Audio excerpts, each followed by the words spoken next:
Prime Minister. Mr. President. It's our debut duet. Duet. Yeah, it's like I'm Dr. Dre and you're Eminem, and we're taking that stage for the first time together. I'm Eminem. Hi, this is Howard going from Cinema Chords. Ilya, how are you doing, sir? Nice to I'm speak very to good. you. Nice to meet you. Hi, Howard. How are you? First of all, I'm fine, thank you. First of all, a huge congratulations on the movie. It's so much fun. Thank you so much. What I want to say, first of all, is, I mean, it felt like a really great throwback to the kind of the 80s, 90s buddy cop movies specifically. But at the same time, it really felt very kind of sign of the times.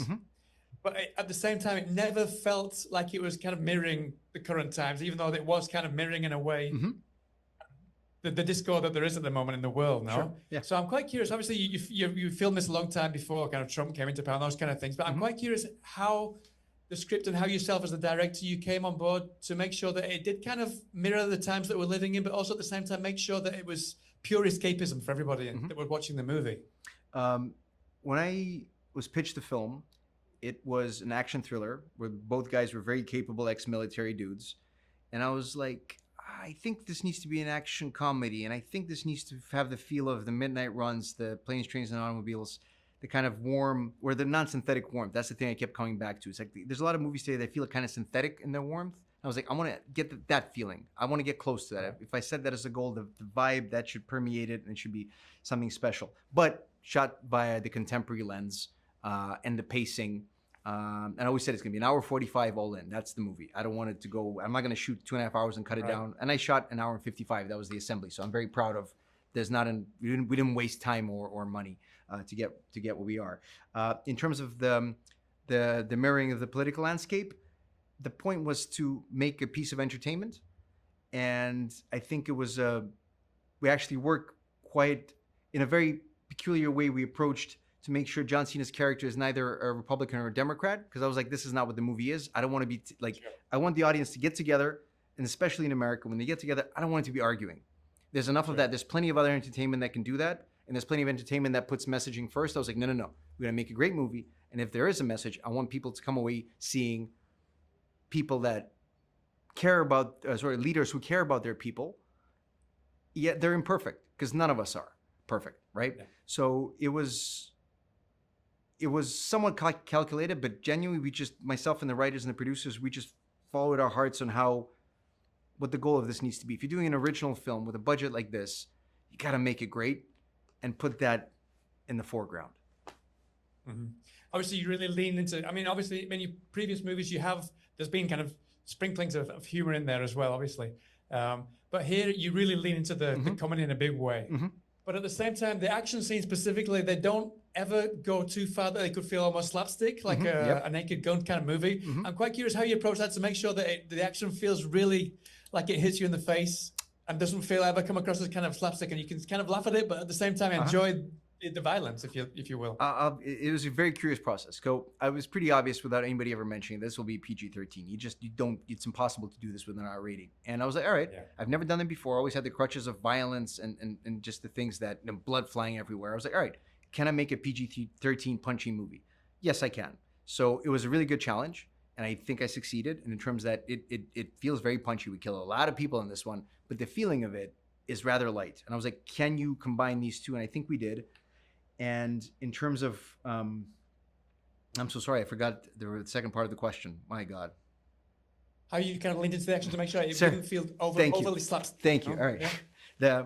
And the other part of it is it's interesting you say not to feel overly slapstick. That means I did my job right, because at certain points when I was storyboarding, I'm a big storyboarder in terms of I sit there and nobody was a month and a half of storyboarding to get that whole film. This one took 5.5 months.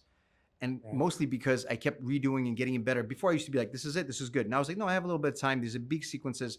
A lot of money is going to go into this. Not enough time. So let's just keep squeezing the juice. But there was an element when I was storyboarding, I was like, I think we're going some Wile E. Coyote stuff. And I think I really like it. Because if the characters stay grounded enough and we're not going crazy with the camera, let's enjoy some of that fun you can get from this approach. And I think the PG-13 kind of pushed me towards that, because Wile E. Coyote is hyper-violent. Tom and Jerry, hyper-violent. But it doesn't feel that way. It's fun. And you can laugh at it. And that's what I wanted to do. If people get hurt, I didn't want it to feel like you want to take a shower after you watch the movie. There's plenty of movies that I love that can do that. for me. No, you nailed it. It's so much fun. Yeah. What is it with you walking around thinking you're better than everybody else? What's the difference between me and you? You are the commander-in-chief. You're not some DJ in Vegas. So what's the difference between us? All right, I get it. You don't like my movies. I've never seen your movies. But the universe keeps telling me I look cool with a gun in my hand. What's the difference between me and you? A toy gun. Talking of leaning into the humor, I mean, in Nobody, for example, Bob Odenkirk's character, he's kind of like this everyman who he's got this set of skills that he has to bring to kind of deal with the situation. But here we got John Cena's character, for example, as the president, who he talks the talk and he walks the walk because he's been this kind of action movie hero. But then you kind of flip the Nobody dynamic, and this time he wants to prove himself, but he doesn't really have the skills to kind of prove himself. So how did you approach that kind of flipping the dynamic for this film?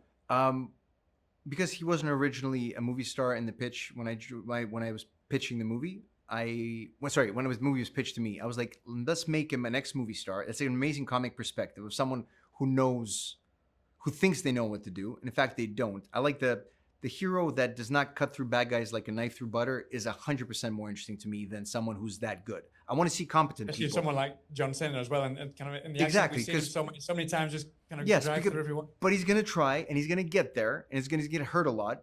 And I think that's kind of the running theme through. I've only made 3 movies, but you look at the 3 films, like all my guys get hurt. All my leads do not just get there. Because I think we, as humans, we gravitate towards those that aren't amazing, but are willing to put in the work, are willing to go through the pain to get to their ultimate goal. So it just made a lot of sense to do that with John Cena and not having, even though Idris's character has done military service, he's never seen active combat.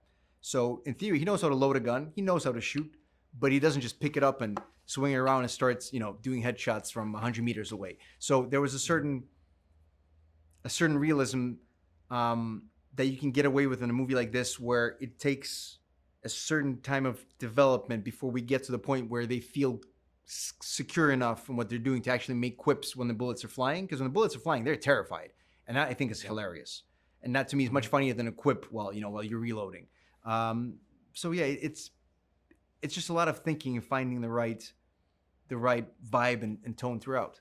That was, I think, the hardest thing with the movie like this is really making sure the tone it doesn't go too silly out there, but it does go silly, and does action, but doesn't go too bone crunching action. So it's a happy medium, and that's work. Yeah, just they give me the wrap, so they're pulling me out. So listen, thank you so much for your time. Thank you so much for the film. It's a lot of fun. I hope to see something similar again in the future, because you really nailed it. It's so much fun. Thank you so much, Thank you so much. I appreciate it.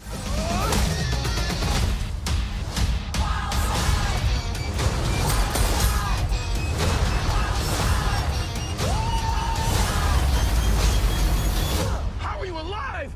I just kept calm and carried on.